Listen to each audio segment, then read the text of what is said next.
اعوذ باللہ من الشیطان الرجیم بسم اللہ الرحمن الرحیم السلام علیکم ورحمۃ اللہ وبرکاتہ۔ عزیز طالب علم ساتھیوں، امید ہے کہ آپ لوگ خیر و عافیت سے ہوں گے۔ اللہ تعالیٰ آپ سب کو اپنی امان میں رکھے اور ہر طرح کے موذی مرض سے بچائے، آمین۔ عزیز ساتھیوں، ہمارا آج کا موضوع جماعت ہشتم سے تعلق رکھتا ہے۔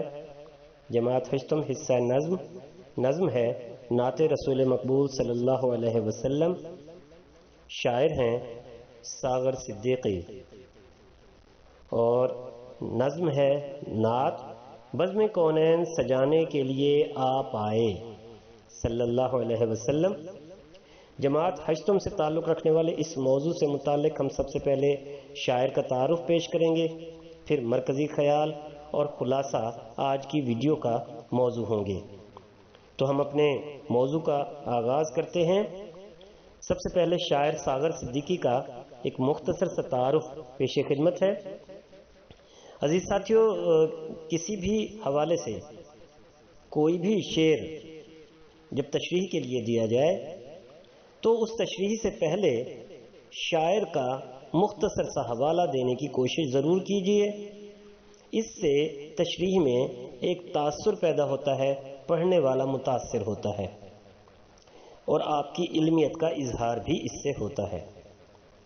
تو ساغر صدیقی کا ایک مختصر سا تعارف۔ ساغر صدیقی کا پیدائشی نام محمد اختر تھا۔ 1928 میں امبالہ انڈیا میں پیدا ہوئے۔ انتہائی غریب گھرانے سے تعلق کی بنا پر باقاعدہ تعلیم حاصل نہ کر سکے۔ محلے کے ایک بزرگ حبیب حسن سے کچھ تعلیم حاصل کی۔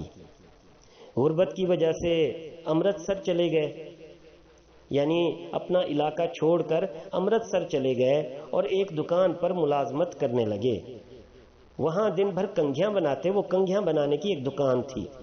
دن بھر کنگھیاں بناتے اور رات کو اسی دکان کے ایک کونے میں پڑ کر سو جاتے۔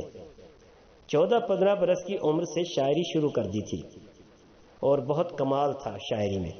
شروع میں ناصر مجازی تخلص تھا، مگر بعد میں ساغر صدیقی اختیار کر لیا۔ قیام پاکستان یعنی پاکستان جب بنا تو اس کے بعد یہ لاہور چلے آئے۔ کچھ عرصہ بہت شاندار گزرا، یعنی کہا جاتا ہے کہ 1947 سے 1952 تک کا عرصہ بہت شاندار گزرا، مگر پھر حالات کی ستم ظریفی اور دوستوں کی صحبت کی وجہ سے یہ آہستہ آہستہ نشے میں مبتلا ہونے لگے۔ جنوری 1974 میں یعنی 1974 میں فالج کا ان پر حملہ ہوا، جس سے دایاں ہاتھ ہمیشہ کے لیے معذور ہو گیا۔ آخری وقت بڑی پریشانی اور غربت اور قسم پرسی میں گزرا۔ سوکھ کر ہڈیوں کا ڈھانچہ ہو گئے تھے، اور بالآخر 19 جولائی 1974 کو فوت ہوئے اور میانی صاحب کے قبرستان یعنی لاہور میں دفن ہوئے۔ تو عزیز ساتھیوں، یہ ساغر صدیقی کا ایک مختصر سا تعارف تھا۔ آگے چلتے ہیں ہم اپنے اگلے موضوع کی جانب، اور دیکھیے نظم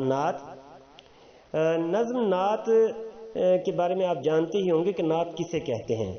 نعت ایک ایسا کلام ہوتا ہے، ایک ایسی نظم کو کہا جاتا ہے جس میں آپ صلی اللہ علیہ وسلم کی تعریف کی جائے، یعنی ایسا کلام جس میں آپ صلی اللہ علیہ وسلم کی ذات اور مبارک صفات کا یعنی خوبیوں کا تذکرہ کیا جائے، آپ صلی اللہ علیہ وسلم کی مبارک زندگی کے پہلو بیان کیے جائیں، مبارک پہلو بیان کیے جائیں، اور آپ صلی اللہ علیہ وسلم کی تعریف کی جائے، تو ایسی نظم کو نعت کہا جاتا ہے۔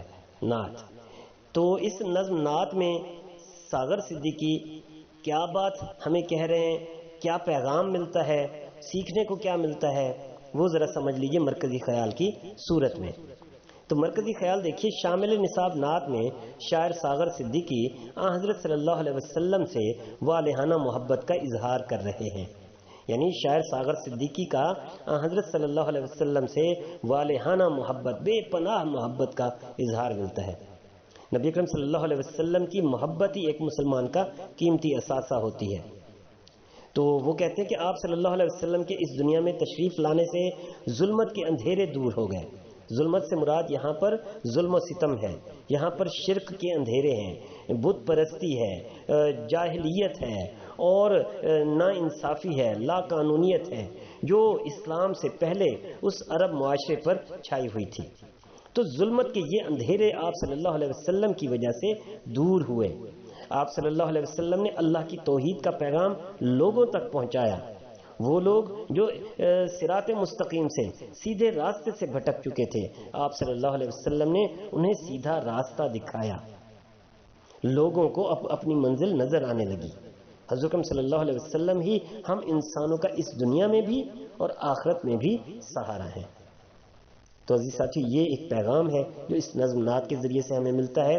ہم آگے بڑھتے ہیں اپنے خلاصے کی جانب، نظم نعت کے خلاصے کی جانب۔ خلاصہ دیکھیے ذرا، ساغر صدیقی کی اس نظم نعت میں وہ کہتے ہیں کہ آپ صلی اللہ علیہ وسلم کی وجہ سے ہی دونوں جہانوں میں رونق اور روشنی ہے۔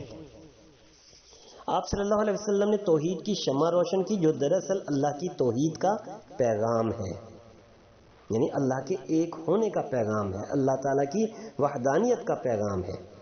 یہ ایسا پیغام ہے جس کو سن کر اور اس پر عمل کر کے دنیا کا کوئی بھی انسان اپنی دنیا اور آخرت دونوں کو سنوار سکتا ہے۔ وہ لوگ جو ظلمت، جہالت اور شرک کے اندھیروں میں ڈوبے ہوئے تھے، آپ صلی اللہ علیہ وسلم نے انہیں سیدھی راہ دکھائی اور اسلام کی روشنی سے ان کے دلوں کو منور کر دیا، روشن کر دیا۔ آپ صلی اللہ علیہ وسلم ہی ڈوبتی ہوئی کشتیوں کا سہارا بن کر اس دنیا میں تشریف لائے۔ آپ صلی اللہ علیہ وسلم ہادی بن کر تشریف لائے، یعنی ہدایت دینے والے، یعنی دوسروں کو راستہ دکھانے والے، تاکہ لوگ بھٹک کر اپنا راستہ نہ بھول جائیں۔ آپ صلی اللہ علیہ وسلم غفلت کی نیند میں سوئے ہوئوں کو جگانے کے لیے اس دنیا میں تشریف لائے، اور جو جاگ گئے ان کو ایک اللہ کو پہچاننے کی دعوت دی۔ تو عزیز ساتھی، یہ تھا خلاصہ، اور امید ہے کہ اس خلاصے کی مدد سے بھی آپ اس پوری نظم کو سمجھ سکتے ہیں، سمجھنے میں انشاءاللہ آسانی ہوگی۔ تو ہمارا آج کا موضوع بس یہیں پر ختم ہوتا ہے۔ ہم انشاءاللہ اپنے اگلے پروگرام میں، اگلی ویڈیو میں اس نظم نعت کے اشعار کی تشریح کرنے کی کوشش کریں گے۔ تو اپنا بہت خیال رکھیے، اس ویڈیو کو لائک، شیئر اور سبسکرائب ضرور کیجئے۔ چینل ہے محمود بھٹی آرٹسٹ۔ اللہ حافظ۔